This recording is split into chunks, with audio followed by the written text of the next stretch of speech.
오늘은 감정에 대한 부분을 좀 이야기하려고 합니다. 제가 지난 주간에 서핑을 두 번째로 도전을 했어요. 특히 지난주에 제가 비교해서 자유하라 이런 제목으로 설교도 하고 해서 같이 간 정훈이와 저를 비교하지 않으면서 금방 타더라고요. 금방 균형 잡고 파도 타고 저는 그 보드 위에 올라가는 것도 힘들더라고요. 얼마나 제가 올라가려고 용을 썼는지 나중에 제가 배가 아프더라고요. 그런데 이번에 제가 서핑을 하면서 느낀 것 중에서 제일 크게 하나 배운 게 뭐냐면 아무 파도나 올라타가 될 일이 아니다. 이제 그 강사가 이제 해변에서 이제 연습을 하고 뒤에서 이제 잡아주는 거예요. 그래서 이제 뭐 해본 우리 청년들도 있을 것 같은데 기본적으로 처음 자세가 준비, 그럼 보드 위에 탁 엎드려요. 그 다음에 푸시 하면 이렇게 허리를 쭉 세우고 팔을 쫙 벌리거든요. 그리고 업 하면 이제 동시에 멀리 보면서 두 다리가 가운데로 탁 가서 파도를 타야 되는 거예요. 저는 파도가 이래 막 오니까 무조건 타야 되는 거라 생각하고, 지난번에 제가 이제 제주도에서 한번 배웠을 때는 그 해변가에서만 배우고 실제적으로는 제 혼자 하게 되니까 영 안 되더라고요. 근데 이번에 이제 강사가 가르쳐 주는데 제가 거기서 하나 배운 게 있어요. 당연히 저는 이 파도가 치니까 빨리 지금 이 파도를 타야 된다 생각하는데 기다리라는 거예요. 기다리십시오. 기다리십시오. 지금입니다. 준비하고 탁 미는 거예요. 그러면서 제가 배운 게 뭐냐면 파도를 분별할 수 있는 분별력이 나에게 필요하겠다. 다시 말하면 우리 안에 감정이라는 파도가 막 일어나는데 이것이 하나님 앞에서 정직한 감정인지, 다시 말하면 내가 이런 감정을 지금 가져도 되는 것인지, 아니면 내 안에서 왜곡된 감정과 타인을 조정하기 위해서 내 안에 이런 감정들을 붙들고 있는 것인지, 우리는 내 안에 일어나는 감정의 파도가 어떤 종류인지를 잘 분별할 수 있어야 된다 하는 생각을 오늘 말씀과 또 서핑을 하면서 느꼈던 점을 좀 연결해서 이야기 나눠봅니다. 안타깝게도 오늘날 참 많은 사람들이 감정에 끌려다닙니다. 그도 그럴 것이 시대적인 사조로 보면 지금이 포스트 모더니즘이라는 시대적 사조를 우리가 같이 공유하고 있어요. 모더니즘이라는 근대 합리주의, 이성 이런 것들이 무너지고 절대적 진리가 아닌 상대적 진리, 다시 말하면 내 생각, 내 감정이 가장 중요한 그런 시대를 우리가 살아가요. 그러다 보니 예전에는 감정에 대해서 많이 무시했죠. 저만 하더라도 제가 어릴 때 웃고 있으면 아버지가 그런 이야기를 했어요. 뭐가 그래 좋아서 웃냐? 남자는 울어도 우는 게 아니고 웃어도 웃는 게 아니고 포크페이스, 그냥 그런 것처럼. 제가 이번 휴가 때 요즘 젊은 사람들이 많이 본다는 애니메이션 귀멸의 칼날이라는 만화를 제가 좀 보고 있었어요. 그 중에 하나 이런 대목이 있더라고요. 주인공한테 누군가 이렇게 이야기하는 거예요. 남자라면 고통을 조용히 감내하며 가는 거다. 그 여러 가지 이제 좋은 대사들 중에 하나였어요. 오늘 이 시대에 남자라고 해서 자기 감정을 드러내지 말라는 법은 없죠. 그러나 그 아이들이 좋아하는 그 만화에 그 주인공이 가고자 하는 목적, 사명, 길, 자기 나름대로 참고 가야 되는 그 길을 생각해 보면 지금 그 상황에서 그 감정이 고통스럽다고 해서 거기 주저앉아서 엉덩방아 찍은 채로 투덜거리면서 거기 있을 수는 없고 조용히 그것을 담고 걸어가는 거다 하는 메시지를 주고 있는 것이었어요. 이처럼 그런 어떤 대사나 또 그런 어떤 상황들이 우리한테 도전적으로 다가오는 이유는 사람들이 많이들 감정에 끌려다니기 때문이에요. 기분이 좋으면, 내가 기분 좋으면 모든 게 다 잘 되는 것 같은 거예요. 신나는 것 같은 거예요. 그런데 내 기분이 나쁘면 삶 전체가 무너지는 것처럼 느끼는 거예요. 그래서 소셜 네트워크에도 계속해서 묻죠. 당신이 지금 무슨 생각입니까? 당신의 감정이 어떤 겁니까? 많은 사람들이 불확실한 상황에서 불안해하죠. 우리 청년들 장래를 생각해 보면 뭐 하나 정리된 것 없는 것 같은 내 삶이 어떻게 될까? 한편으로 불안하죠. 또 지난주도 나누었던 것처럼 끊임없는 비교 속에서 그런 어떤 부정적인 감정에 내 스스로가 압도되는 거예요. 나는 할 수 있어. 나는 해낼 거야. 뭐 이런 게 아니고 계속해서 나는 못할 거야. 나는 안 될 거야. 나는 죽을 거야. 나는 망할 거야. 그렇게 얽매여 가는 거죠. 뿐만 아니라 불현듯 찾아오는 염려거리들, 걱정거리들, 그 두려움 속에서 우리 감정이 막 흔들리고 감정이 흔들리니까 우리 삶 전체가 다시 말하면 뿌리채 흔들리는 시간을 맞이합니다. 이걸 우리가 단정적으로 설명한다면 마치 감정이 내 삶의 주인이 된 것 같아요. 그래서 그 감정이 나를 이끄는 대로 내가 막 가고 있는 거죠. 그렇게 하면 안 되는 것 같은데 그러면 뭐 썩 좋은 어떤 선택은 아닌 것 같은데 그런데도 불구하고 그렇게 끌려갑니다. 심지어 그런 감정으로 타인을 조종하려고 하는 사람들이 있어요. 자기도 모르게. 곁에 그런 사람을 두면 삶이 정말 고단합니다. 성경은 우리에게 뭘 분명하게 말하냐면 감정은 우리 삶의 주인이 아니라는 거예요. 한번 따라해 보시겠어요? 감정은 우리 삶의 주인이 아닙니다. 그러니까 감정이 나의 주인인 것처럼 여러분 감정을 무시하라는 이야기가 아니에요. 그런데 감정이 나의 주인인 것처럼 그 감정 자체에만 충실한 삶을 살아서는 안 된다고 성경은 말하죠. 오늘 시편에 이 말씀을 기록한 시편의 기자도 깊은 절망의 감정 속에 있습니다. 뭐라고 이야기하고 있습니까? 내 영혼아 내가 어찌하여 낙심하며 어찌하여 내 속에서 불안해하는가. 여러분 낙심하다라고 하는 이 히브리어 단어는 굽히다, 눌리다 이런 의미를 갖고 있어요. 그러니까 무슨 말입니까? 영혼이 지금 무거운 짐에 눌려있는 그런 상태, 억압되는 상태, 완전히 쭈그러져 있는 상태, 짓눌려 있는, 짓밟혀 있는 그런 상태가 지금 이 시를 기록한 시편 기자의 감정적인 상태예요. 또한 불안하다라고 하는 이 단어는 소용돌이치다, 요동하다 이런 거예요. 그러니까 억눌려 있는 것만이 아니라 내 안에서 막 요동치고 있는 거예요. 이럴까 저럴까 어떨까 막 그런데 그게 막 신나가지고 야 이것도 좋고 저것도 좋은데 이 차원이 아니라 이러면 아플 것 같고 저러면 죽을 것 같고 그러면서 계속해서 불안해하는 상태. 그러니까 부정적인 감정의 깊은 구덩이 속에 지금 이 시편의 기자는 빠져 있는 거예요.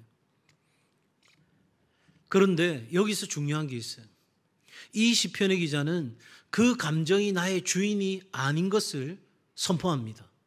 그러니까 지금 내가 낙심할 만한 상황이고 지금 내가 불안해하는 상황이고 지금 내가 나를 어떻게 컨트롤해 가야 될지도 모르는 정말 나도 내 마음을 몰라 그런 정도의 상태인데 그런데 딱 한 가지 이 시편의 기자가 그런 감정의 상황에서 이 감정이 나를 이끌어가지 않도록 그 감정이 나를 빼앗아가지 않도록 그 감정이 나를 뒤흔들지 못하도록 한 가지 분명하게 선언하는 것이 있는데 그게 뭔가 바로 나는 하나님을 바라리라. 한번 같이 할까요? 나는 하나님을 바라리라. 네. 그러니 이런 낙심과 불안의 감정이 나를 확 휩쓸어가는 상황에서 이 시편의 기자가 마치 끌려가는 상황에서 여러분 저도 그 서핑을 올라타는데 중심을 못 잡겠는 거예요. 허리 코어 근육을 딱 중심을 잡아가지고 다리를 어깨 넓이를 벌려서 정확하게 가운데서 그렇게 파도를 타야 되는데 안 돼요. 해봐도 안 돼. 그래야 나중에는 잔머리 굴려가지고 동시에 서야 되는데 한 발씩 한 발씩 서면서 가까스로 제가 서가지고 강사한테 제가 잘했다고 칭찬받았어요. 아마도 제가 교우들에게 그렇게 하겠다라고 선언하지 않았다면 저는 아마 포기했을 거예요. 그런데 제가 한 말이 있고 또 마음 한켠에 저도 제가 하기 어려운 이 일을 도전하는 것처럼 우리 성도들도 정말 영적인 파도를 타고 가는 일에 포기하지 않고 도전했으면 좋겠다. 그 마음 가지고 제가 그 시간에 함께 했거든요. 적어도 여러분 꼬꾸라질 수 있어요. 그냥 물에 처박힐 수가 있어요. 그럼에도 불구하고 마지막 순간까지 이 시편의 기자는 뭐를 이야기하냐면 나는 내 감정에 끌려다니지 않고 나는 하나님만 바라봅니다. 다시 말해서 내 감정에 끌려다니는 것이 아니라 내 모든 것의 주인은 오직 하나님 한 분이십니다. 그 고백으로 그 인생의 감정이라는 파도에 매몰되지 않고 그 감정을 타고 하나님이 나에게 주시는 은혜의 파도를 다시 갈아타는 그 삶을 오늘 시편 기자는 보여줍니다. 자, 이렇게 우리는 내가 누구인지를 아는 것에 있어서 내 안에 일어나는 감정을 처리하는 법을 배워야 할 텐데, 첫 번째로 여러분 한번 같이 할까요? 1번 감정은 시작. 감정은 진리보다 앞설 수 없습니다. 다시 시작. 감정은 진리보다 앞설 수 없습니다. 방금 말씀드린 것처럼 시편의 기자는 낙심과 불안을 인정했어요. 그런 감정이 없다는 게 아니에요. 그런 감정 자체를 생각하지 마. 어떻게 그럴 수 있어? 야, 교회 다니는 사람은, 그리스도인은 그런 생각 자체를 해서는 안 돼. 아니요. 여러분, 감정이라는 것은 두렵다, 불안하다, 낙심된다, 절망스럽다. 이건 누구나 갖는 감정일 수 있어요. 그런데 그 감정 자체에 머물러 있는 것이 아니라 그 감정에 휘둘려서 그 감정에 이끌려서 갈 수밖에 없는 나라는 존재를 거기에 밀어넣는 것이 아니고 자기 영혼을 향해서 선포하는 거예요. 시편 42편 5절의 말씀, 내가 어찌하여 낙심하며 어찌하여 내 속에서 불안해하는가? 너는 하나님께 소망을 두라. 그가 나타나 도우심으로 말미암아. 하나님께 소망을 두라. 네가 지금 낙심하고 불안해하는데 그 감정이 너의 삶의 주인이 아니고 너의 삶인 주인 되시는 하나님을 바라보라. 하나님께 소망을 두라. 하나님이 나타나 도우실 것이다. 여러분, 이 히브리 문학에서 자기를 향한 명령은 자기 권면으로 사용됩니다. 왜 이게 중요할까요? 여러분, 믿음은 어디서 생기죠? 들음에서 나요. 내가 지금 이 상황을 보고 나는 낙심했어요. 이 상황을 보고 나는 불안했어요. 그러니 나는 이 모든 것을 극복하고 이기고 뚫고 나가려고 하면 내 안에 확실한 믿음이 자리 잡아야 돼요. 무슨 믿음이?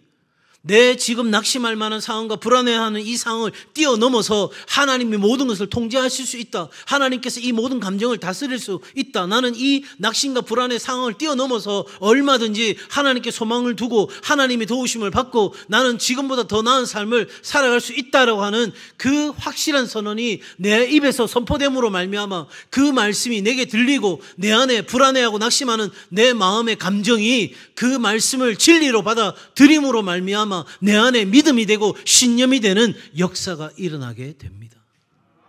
그러면 믿음이 감정을 지배하게 되는 거예요. 감정이 나를 이끌어가는 것이 아니라 내가 가지고 있는 믿음, 그 신실한 믿음이 내 안에 있는 불안이라는 감정, 낙심이라는 감정, 절망이라는 감정을 끌고 가기 시작하는 거예요. 로이드 존스 목사님이 이런 이야기를 하셨어요. 당신의 영혼이 말하도록 두지 말고, 내 영혼은 뭐를 말하고 있어요? 불안해, 낙심돼, 절망스러워, 나는 헤쳐나가지 못할 거야, 나는 안 될 거야, 나는 여기서 끝날 거야. 그렇게 우리 안에 있는 감정이 나로 하여금 말하게 두지 말고 내가 내 감정에다가 말을 하는 거예요. 너는 불안해하지 마라. 너는 낙심하지 마라. 너는 절망하지 마라. 그렇게 우리가 선포해야 된다라고 말씀하고 있는 거죠. 저 그림 보시겠어요? 기차. 팩트, 베이스, 필링이에요. 여러분, 감정은 객차예요. 그런데 그 감정이 내 인생이라는 열차를 끌고 갈 수가 없어요. 그러니까 사단은 속이는 거예요. 네 감정이 제일 중요해. 네 감정이 가장 우선되는 거야. 네 기분이 제일 중요해. 청년들 도전합니다. 여러분의 감정, 그게 여러분의 인생을 이끌어가게 해서는 안 되는 거예요. 내 기분 나쁘니 하나님께 예배할 마음이 없어요. 내가 지금 마음이 상하니까 내가 하나님께 기도할 형편이 아니에요. 여러분, 그거 아니에요. 적어도 우리의 삶에 감정을 부정하지는 않지만 감정이 하나님의 말씀과 약속 진리를 압도하지 못하게 해야 하는 거예요. 누가 그렇게 할 수 있는 거예요? 누가 그렇게 하는 거예요? 내가 그렇게 하는 거예요. 여러분, 그런 이야기 들으셨잖아요. 내 안에 2마리 늑대가 있는데 그 2마리 늑대 중에서 어느 늑대가 끝까지 살아남을까요? 내가 먹이를 주는 늑대가 끝까지 살아남아요. 내 안에 계속해서 내 삶의 상황과 형편과 처지를 보면서 내가 갖고 있는 그 감정, 거기에다가 계속 먹이를 준다면 그 감정이 나를 지배하고 다스리겠죠. 그러나 내가 믿음으로부터 시작된 그 감정을 내가 이끌어가는 삶에다가 먹이를 준다면, 그래서 진리와 말씀과 약속 앞에 내가 계속해서 반응하고 나아가게 된다면 결국 우리의 마음은 우리 앞에 펼쳐져 있는 그냥 보이는 것에 대한 생각과 감정이 아닌 보이지 않는 하나님의 그 말씀을 의지하여 나아가는 결단이 우리 안에 있게 될 것입니다. 그러므로 2번째, 같이 읽습니다. 시작. 말씀은 감정을 교정하는 거울입니다. 다시 말씀드리지만 감정을 부정하라는 게 아니에요. 근데 이 감정이 정말 내가 이렇게 느끼는 것이 정당한 것인가에 대해서 우리에게 판단의 기준이 필요한 거죠. 아니, 목사님, 그런 게 어디 있어요? 내 감정이 그러면 그런 거지 뭐. 그게 바로 감정에 충실한 삶이고 그 감정이 주인이 되어서 살아가는 삶인 거예요. 시편 42편 전체의 핵심 내용은 너는 하나님을 바라라. 반복적으로 이루어져 있어요. 그 말은 무슨 말이냐면, 여러분, 이 감정이라는 게 한번 그렇게 마음먹으면 딱 그런 생각이 들지 않는 게 아니라 지속적으로 우리 안에 낙심하고 불안해할 만한 감정들이 막 올라오는 거예요. 그러므로 한 번의 결단, 한 번의 선포가 아니라 계속해서 나는 하나님만 바라보노라, 나는 하나님의 말씀과 하나님의 약속을 의지하노라, 계속해서 그 선포가 우리 가운데 있어야 되는 거죠. 그러니까 현실의 감정보다 하나님의 약속을 바라보는 훈련이 우리 가운데 필요한 거예요. 그래서 말씀에 창념하는, 말씀에 붙어있는, 그 말씀이 내 것으로 삼아지는, 그 말씀이 내 삶의 중심이 되어서 그 말씀이 나를 이끌어가는 그런 삶으로 계속해서 우리가 훈련해 가야 되는 거예요. 그냥 한 번 마음 먹었다고 되는 일이면 얼마나 좋겠어요. 계속해서 부정적인 감정들과 우리가 가지지 말아야 될 생각들까지 막 물밀듯이 올라오는데 그걸 가만히 내버려 두면, 여러분, 새가 머리 위로 지나가는 건 어떻게 할 수 없어요. 그렇잖아요? 근데 새가 내 머리 위에 집을 짓고 자리를 잡고 또아리를 틀고 그렇게 있게 되면 이것은 참으로 위험한 일이죠. 누구나 낙심하고 불안해하고 누구나 그 감정 앞에 휘둘릴 수 있지만 그럼에도 불구하고 나는 그렇게 살아가지 않으리라, 나는 오직 주의 약속의 말씀을 붙잡고 하나님만 바라보며 살아가리라, 그 훈련이 우리의 매일 매순간 이루어져야 하는 거예요. 그래서 여러분, 내 상황이나 감정이 아닌 하나님의 말씀과 약속의 기준으로 내 삶을 바라보는 이 관점의 훈련이 우리 가운데 계속 이루어져야 되는 거예요. 여러분, 내가 어떤 프레임을 가지고 있느냐에 따라서 많은 건 달라집니다. 그래서 이 자아정체감 학교를 제가 우리 청년들과 우리 온 성도들과 함께 하려고 하는 이유도 거기에 있었습니다. 내가 누구인지에 대한 프레임이 정확해져야 내 삶이 방향을 설정하고 그 방향에 맞게 내 삶을 살아갈 수 있는 거예요.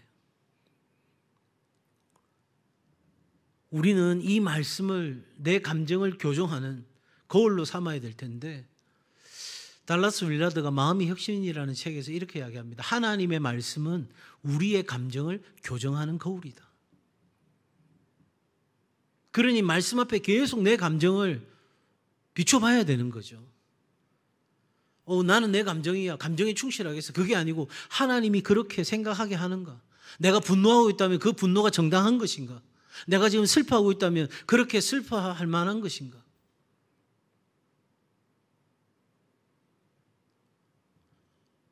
물론 저처럼 어릴 때 그 감정을 표현하는 법을 부정적으로 교육받을 수 있어요.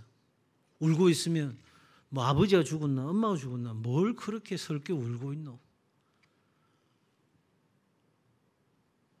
저는 이제 철이 들고 사역을 하면서 웃는 법, 우는 법, 요즘은 갱년기인지 귀멸의 칼날 그 만화를 보고도 눈물이 나더라고요. 저 혼자서 야 이게 뭐냐. 여러분 정말 우리 안에서 이 말씀 앞에 내 감정을 비추어 보는 작업들, 멀린 캐러더스가 쓴 감사의 능력이라는 책에서 이렇게 이야기합니다. 의심과 느낌이 믿음을 공격할 때 많죠. 하나님은 우리에게 하나님의 말씀 위에 굳게 서라고 말씀하신다. 감정을 부정하지는 않되 진짜 성경의 말씀이 그 감정을 지지하고 인정하고 있는가? 그렇다면 우리 성경이 슬퍼하라고 하면 슬퍼해야죠. 기뻐하라고 하면 기뻐해야죠. 만약에 그렇게 안 된다면 그것을 놓고 하나님 앞에 우리가 기도하는 것이 필요하지 않겠어요? 내가 슬퍼할 때 왜 이렇게 슬퍼할 수 없나요? 내가 기뻐해야 될 때 왜 이렇게 기뻐할 수 없나요? 함질함울이잖아요. 로마서의 말씀. 함께 즐거워하고 함께 울라. 근데 왜 그게 안 되냐? 우리가 하나님 앞에 물을 수 있겠죠. 여러분 적어도 우리 안에 있는 감정을 이 말씀의 거울에 계속해서 비추어 보는 작업이 중요하다는 것. 그러므로 여러분 같이 읽어볼까요? 시작.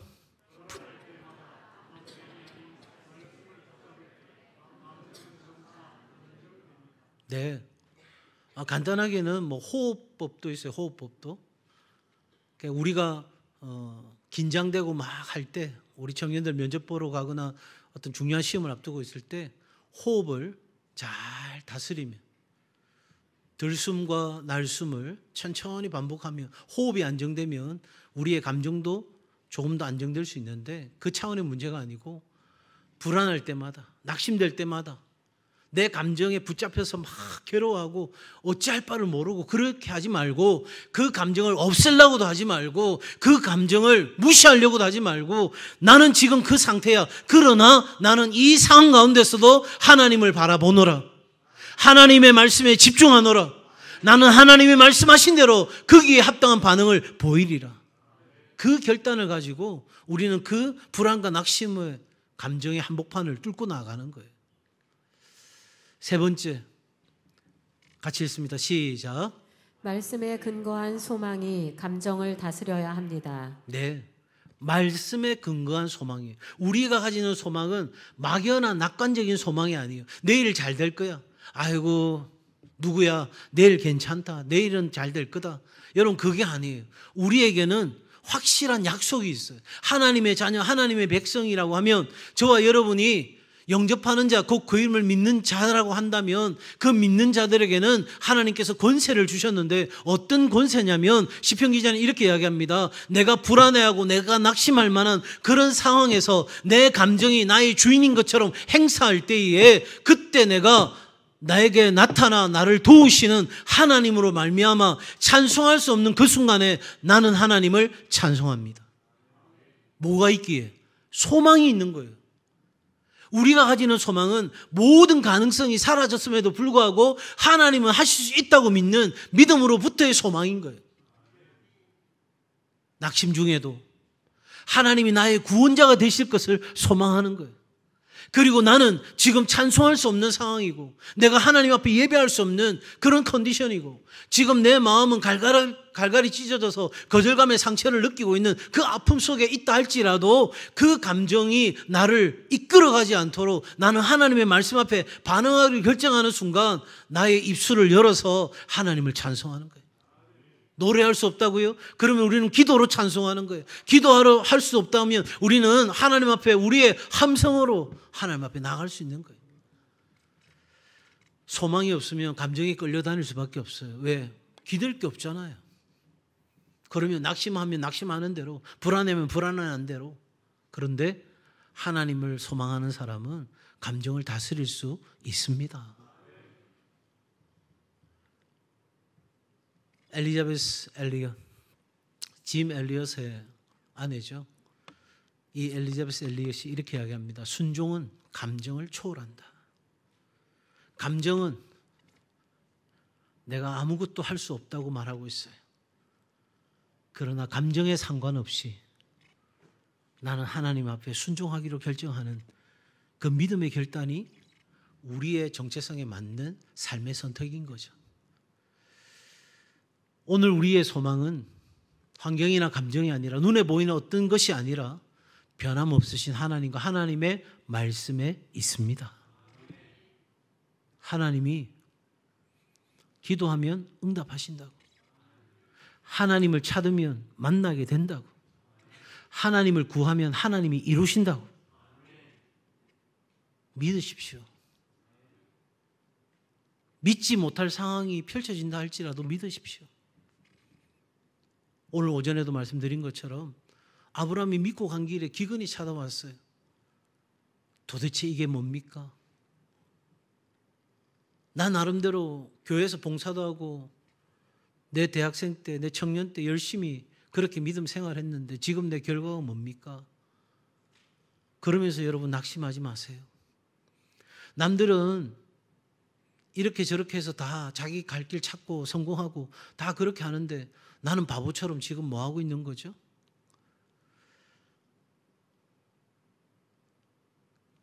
하나님을 찾는 자가 반드시 하나님을 보게 될 것입니다. 그 약속이, 그 이루심이 없다면 저는 지금 이 자리에 설 이유가 없어요.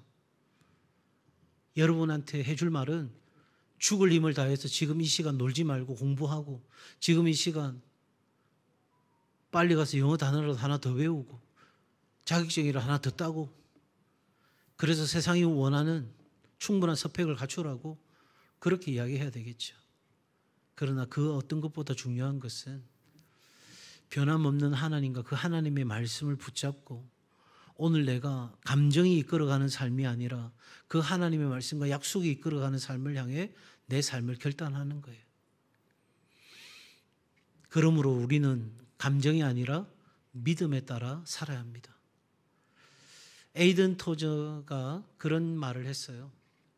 여러 책에 나누어져 있는 내용 중에서 제가 오늘 설교 관련되어 있는 문장들을 뽑아서 정리했는데 신령한 그리스도인은 외적인 것에 의존하지 않는다. 차갑든 뜨겁든 그러니까 내가 막 열정적으로 예배를 하든 아니면 지금 예배할 마음이 없어서 그냥 입에 찬양도 부를 힘이 없고 그래서 정말 내가 하나님 사랑하는 거 맞아? 그런 의심이 드는 그 순간에도 우리는 뭐에 따라 살아야 된다? 믿음에 따라 살아야 된다. 그러니까 내 감정이 뜨겁든지 내 감정이 식었든지 내가 불안해하든지 낙심하든지 아니면 내가 자신감이 넘치고 행복한 미래를 꿈꿀 수 있는 그런 상황이든지 상관없이 우리는 뭐를 따라 살아야 된다? 믿음을 따라 살아야 된다. 그래서 우리가 영적 싸움을 할 때 자신의 감정에 얽매이지 않는 법을 배워야 하는 거예요. 내 감정에 얽매이게 되면 우리는 영적 싸움을 싸울 수가 없는 거예요. 아니 낙심하고 불안해하고 완전히 주저앉았는데 어떻게 싸울 거냐고요. 완전히 박살이 났는데 거기서 어떤 힘을 낼 수가 있겠어요. 그럼에도 여러분에게 도전하고 싶은 것은 무너졌습니까? 정말 물에 빠져서 죽을 것 같습니까? 그 순간 예수님께서 베드로를 향해 즉시로 손을 내밀어 건지시는 은혜가 있는 줄로 믿습니다. 손을 내미세요.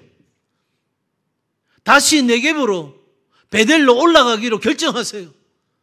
여러분이 많은 노력을 해야 되는 것이 아니라 내가 돌아가기로 결정하고 내 방향을 결정하고 내가 불안해하고 낙심하지 않기로 내 감정에 얽매이는 삶을 살지 않기로 내 감정과 싸우기로 결정하는 순간 여러분에게 있는 그 연약한 믿음일지라도 하나님이 그 연약한 믿음을 통해서라도 마음껏 하나님이 일하시고 역사하시게 될 줄로 믿습니다.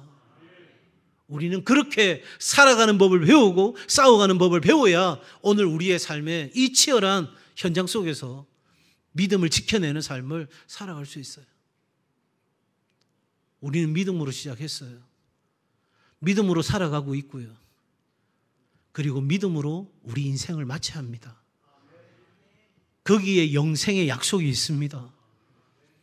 그래서 원수 마귀는 어떻게 해서든 우리가 믿음으로 선택하고 믿음으로 살아가고 믿음으로 마치지 못하도록 방해하는지 몰라요. 그래서 사도 바울이 이야기하잖아요. 나는 믿음을 지켰고 선한 싸움을 싸웠고 나는 달려갈 길을 마치고 얼마나 치열하게 그 시간을 견디고 버티고 이기며 달려갔는지 몰라요. 우리도 마찬가지예요. 감정에는 근심도 찾아올 것이고 절망도 찾아올 것이고 낙심도 찾아올 거예요. 그럼에도 불구하고 우리는 감정이 아니라 믿음에 따라 살기로 결정하는 선택이 우리 가운데 이루어져야 합니다. 결론입니다. 감정은 주인이 아니라 뭐다? 신호다. 신호다. 시편의 기자는 감정을 무시하지 않았습니다. 감정은 하나님이 주신 중요한 신호입니다. 불안해하는 거, 낙심하는 거, 그거 하나님 꾸짖는 게 아니에요. 그게 주인이 되게 하지 말라고 말씀하시는 거죠. 우리는 오직 하나님 한 분만을 주인으로 인정하는 겁니다. 그래서 우리는 시편의 기자처럼 우리 영혼에다가 선포해야 됩니다. 감정 대신에 하나님의 말씀을, 그 말씀을 기초로 우리 가운데 갖게 되는 소망을 우리는 붙잡아야 됩니다. 내가 믿음 안에 살면, 내가 진실로 믿음 안에 살면 하나님은 반드시 나를 하나님의 사람으로 써주신다는 것을 믿고 오늘 주어진 삶의 자리에서 상황이나 감정이 아니라 내가 마땅히 걸어갈 그 삶의 길을 따라가는 은혜가 있기를 주의 이름으로 축복합니다. 함께 드리는 마음의 고백입니다. 우리 같이 한 목소리를 같이 읽을까요? 시작. 내 감정은 내 삶의 주인이 아닙니다. 하나님이 내 삶의 주인이십니다. 나는 불안과 낙심 중에도 하나님을 바라보며 믿음을 따라 살며 어떤 상황에서도 찬송하겠습니다. 아멘. 좀 큰 소리를 해보셔요, 여러분. 여러분의 온 영혼이 이 말을 들을 수 있도록 여러분의 삶의 벽의 두께가 크면 클수록 그 벽을 뚫고 밖으로 소리가 나가려면 어떻게 해야 되죠? 더 크게 지를 수밖에 없어요.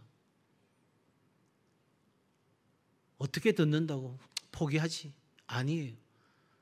소리치다 보면 어느샌가 그 벽이 부서지고 온 세상을 향해 내 중심 안에 있는 이야기를 선포하는 날이 오게 될 줄로 믿습니다. 함께 기도드리며 마칩니다. 시작.